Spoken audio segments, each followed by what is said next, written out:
This presentation is going to look at the education systems and opportunities in both the United Kingdom and Mali in Africa, and how globalisation has affected both countries, but at different ends of the scale.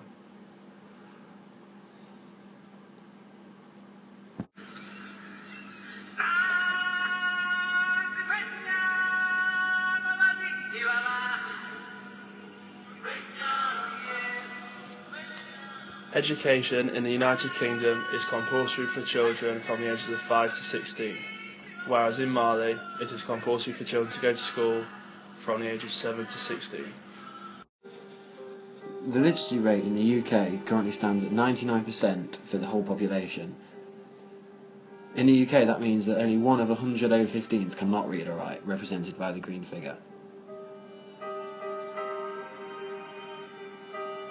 In the same year, it was calculated that only 27.7% of Malians were literate.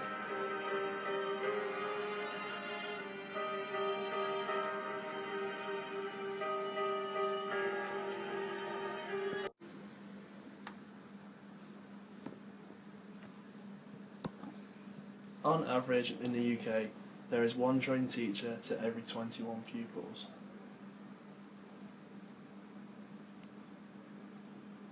In stark contrast to this, Mali have 1 trained teacher to every 105 pupils, leading to less contact time and potentially less learning.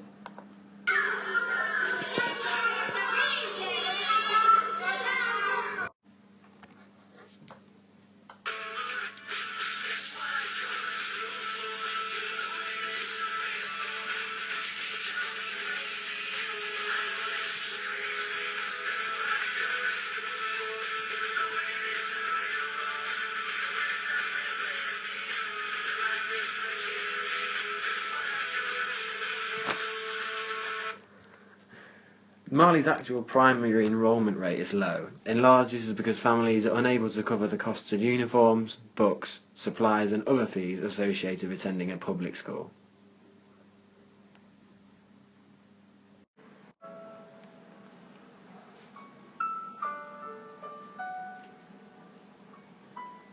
Marion Kalibali received her entry qualification to get into secondary school in 2008. However, 2 months later her name was not on a list for the school in the Malian capital of Bamako. She said, "The director told me that I passed the age cut-off of 16 years. Kalibali later went on to explain that she asked him what he could do with this, and he said that he was sorry and could not help. Due to her not being able to get into a public secondary school, for this reason her parents were forced to enrol her into a private education, where the prices for this were $1,000 a year for the next 4 years. To me and you, that doesn't sound like a lot of money to gain a private education. However, the yearly income of Mali averages at $500 a year." Globalisation is defined as the process by which organisations develop international influence or operate on a global scale. This can have both positive and negative impacts on a country. Globalisation has struggled to have a positive effect on Mali for various reasons, from their landlocked location to their independence from France since the 1960s. Due to Mali's lack of productivity and poor exportation of materials such as cotton and gold, they have to majorly import from things like petrol to machinery to textiles and foodstuff.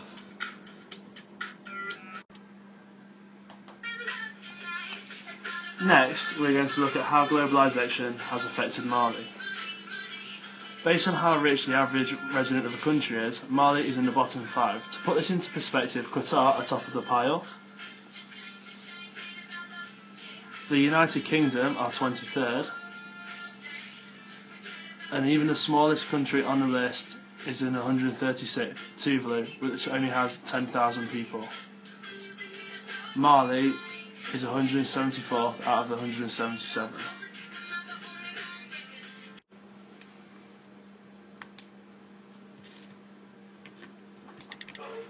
As a result of the independence from France, there is a greater emphasis on the importing and exporting of goods.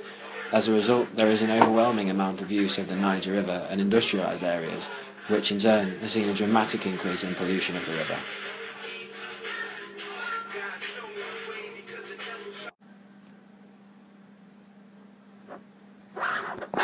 As a result of French colonialism, French is the official language of Mali. Despite this, the most widely spoken language is Bambara.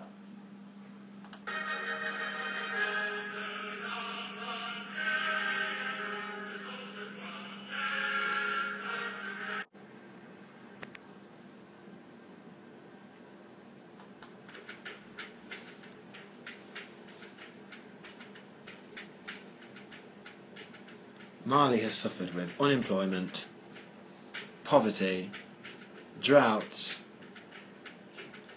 and poor agriculture.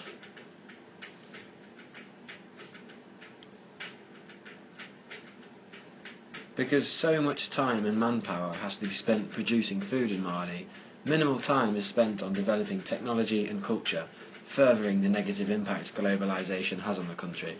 In the United Kingdom, however, much less time has to be spent on producing food, meaning more time and people can be used on developing technology and culture. That's positive globalisation.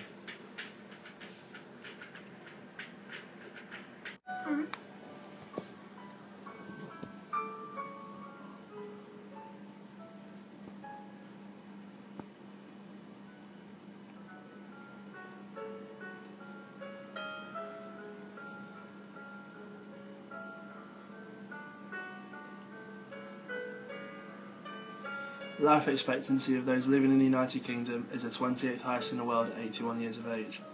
Mali sits at 186, with people living 30 years less.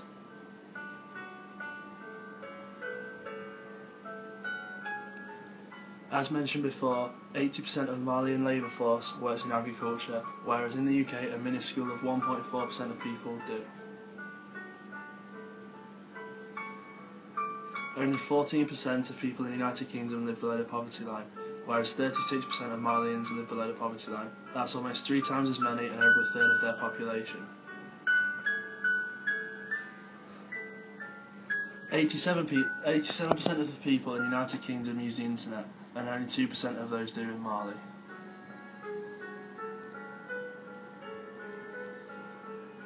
From their exports, the United Kingdom makes around $503 billion per year, whereas Mali only makes $2.5 billion.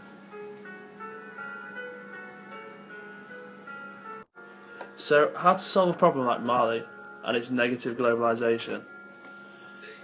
The Western world could give them technology, such as tractors, farming equipment and machinery for food production to decrease the manpower needed. The Western world could also provide them with education, such as in the case of Kapenda. Kapenda was a student at an African state school in Namibia, and he went on to do an immediate internship in Germany.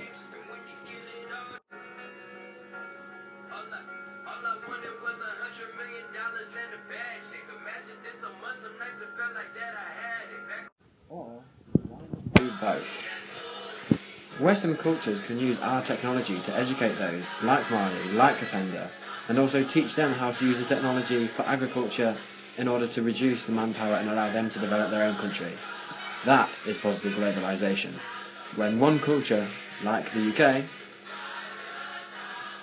enables another culture, like Mali, to improve their quality of lives and opportunities.